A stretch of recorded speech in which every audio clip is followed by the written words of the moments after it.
4 days కు ముందు 3 బాక్సులు దొరికాయి. ఒకటి పోలీస్ స్టేషన్ ముందు, ఇంకోటి టీకానగర్ పాల్బోట్ దగ్గర, మూడోది కొలతూరు మార్కెట్. ఈ మూడిట్లోనూ కామన్ గా ఉన్నది ఈ మాస్క్ మాత్రమే.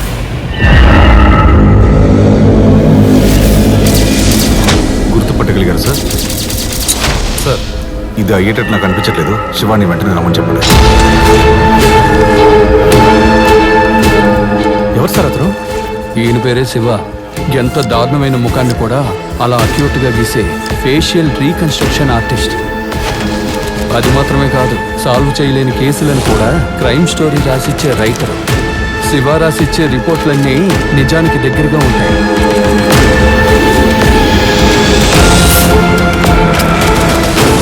డాగ్ ద్వారా కూడా లీడ్ దొరకకూడదని బాడీ మొత్తం పర్ఫ్యూమ్ చల్లేస్తున్నారు. నువ్వు గీసిందే. ఈ అమ్మాయి ముఖం ఏ మిస్సింగ్ కేసు ఫైల్లోనూ ఇంతవరకు మ్యాచే కాలేదు. ఒకవేళ కంప్లైంటే రాని కేసు అయి ఉండొచ్చు కదా సార్.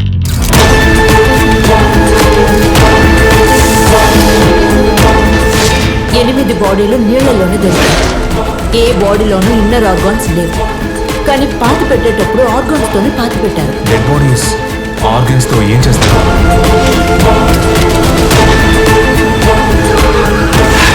క్రైమ్ సీన్ రాసి ఇవ్వడంతో ఆపేయండికో. చేతులు సెపరేట్ గా, కాళ్ళు సెపరేట్ గా దొరికాయి. మనకి ఇది అవసరం మాకో. రాజేంద్రన్ సార్ నన్ను హెల్ప్ అడగకపోయినా ఈ కేసులో నేను ఉండేవాడిని.